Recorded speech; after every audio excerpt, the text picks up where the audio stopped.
Today, I come to speak to you about a truth that is both ancient and eternal, a truth that transcends time and touches the deepest parts of our being.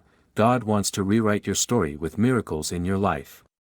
Yes, He desires to take whatever has happened to you, your failures, your triumphs, your heartaches, and your moments of joy, and weave them together into a divine narrative of redemption, love, and grace.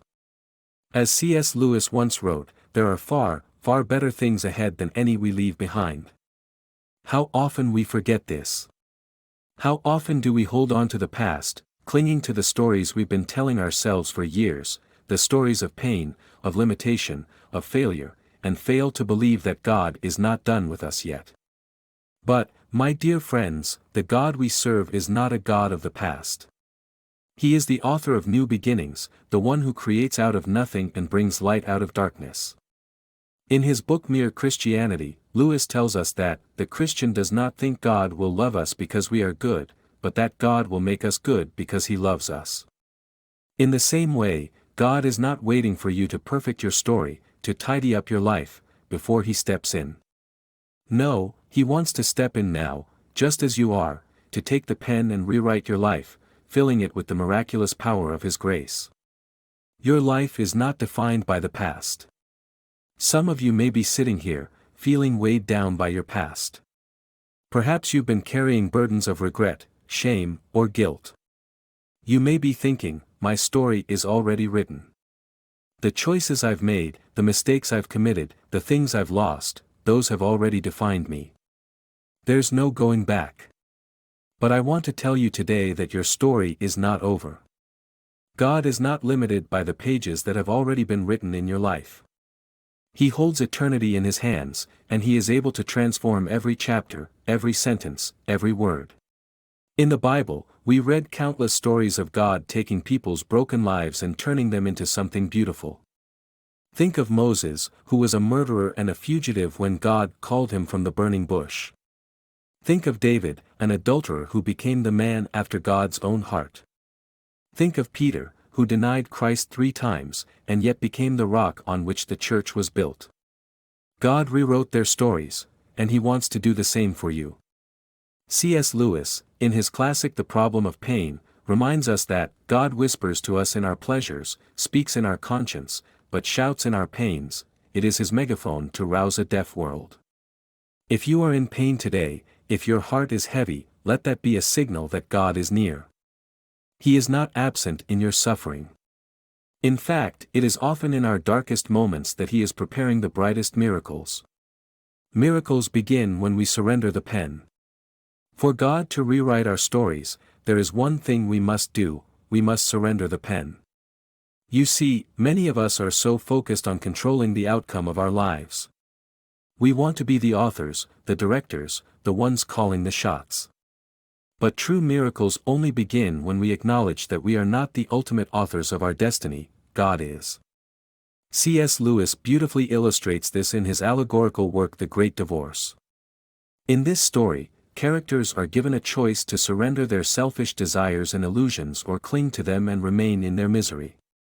Those who choose to let go of their pride, their need for control, and their limited understanding are the ones who experience true freedom and joy.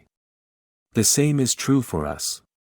We must learn to let go of the stories we have been telling ourselves, stories of defeat, limitation, and unworthiness, and allow God to write a new chapter in our lives. C.S. Lewis reminds us in Miracles that the central miracle asserted by Christians is the Incarnation. They say that God became man. Every other miracle prepares for this, or exhibits this, or results from this. What this means is that every miracle in our lives points back to the greatest miracle of all: God became flesh and dwelt among us. Jesus Christ is the ultimate miracle, and His presence in our lives changes everything. So don't limit your expectations of what a miracle should look like. Perhaps the miracle you need today is a change of heart, a softening of the bitterness that has taken root. Perhaps the miracle is the restoration of a broken relationship, or the peace that surpasses understanding in the midst of chaos. Or maybe it's the courage to step into a new season, trusting that God will provide.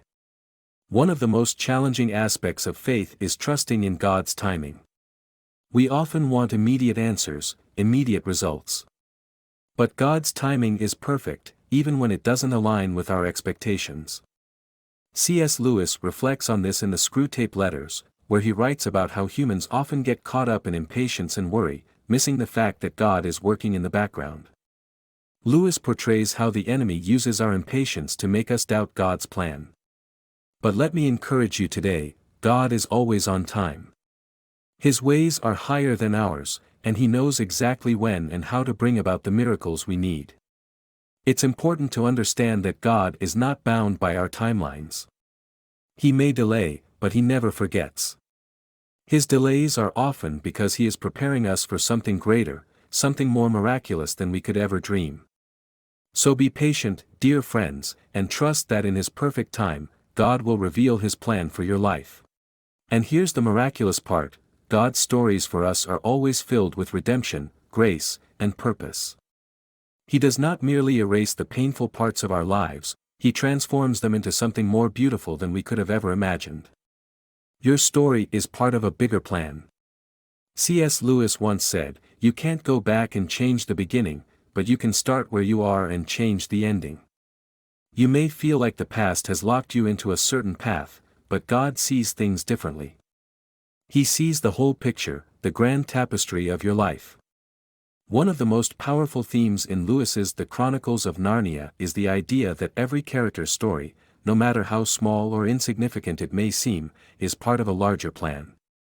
Each character, from the Pevensey children to Aslan himself, is part of a divine narrative that is working toward ultimate good. In the same way, your life is part of a bigger story, God's story. We often feel lost when we view our lives in isolation. But when we realize that our story is part of something much larger, something eternal, we begin to see how God is using every moment, both the joyful and the painful, to bring about His purposes. God is not just rewriting your story for your sake, He is doing it for the sake of His kingdom. Your testimony, your transformation, will be a light to others. The miracles in your life will ripple out and touch the lives of those around you. As C.S. Lewis once wrote, "You are never too old to set another goal or to dream a new dream." And I would add, you are never too far gone for God to rewrite your story and use you for His glory. When we talk about miracles, we often think of supernatural healings, parting seas, or water turned into wine. And yes, God does perform those kinds of miracles. But miracles come in many forms, and often they come in ways we don't expect. The power of faith in rewriting your story. Faith is the key to unlocking the miracles God wants to bring into your life. Faith is not just believing in God's ability to work, it's trusting Him when we don't see the whole picture. As C.S. Lewis said in The Weight of Glory, faith is the art of holding on to things your reason has once accepted, in spite of your changing moods. There will be moments when doubt creeps in, when the world tells you that your story is finished, that nothing can change. But faith tells you otherwise. Faith whispers that God is still at work, even when the evidence suggests otherwise. Faith reminds you that miracles often happen in the quiet, hidden places of the heart long before they manifest in the physical world. When you walk by faith, you are inviting God to rewrite your story with His miraculous power.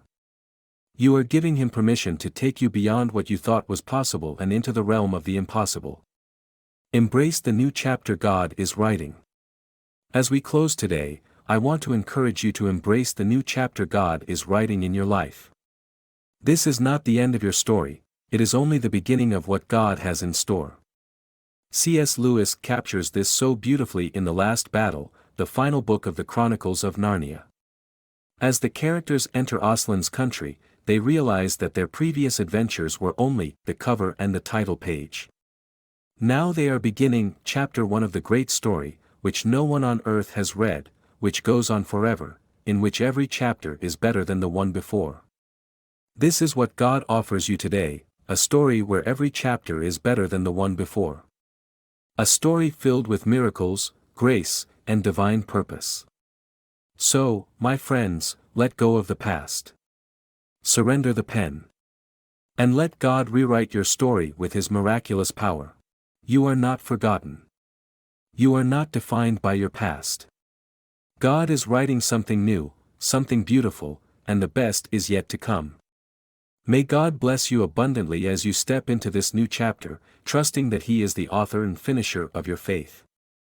And may you experience the fullness of His miracles in your life, both now and in the days to come. Thank you, and God bless.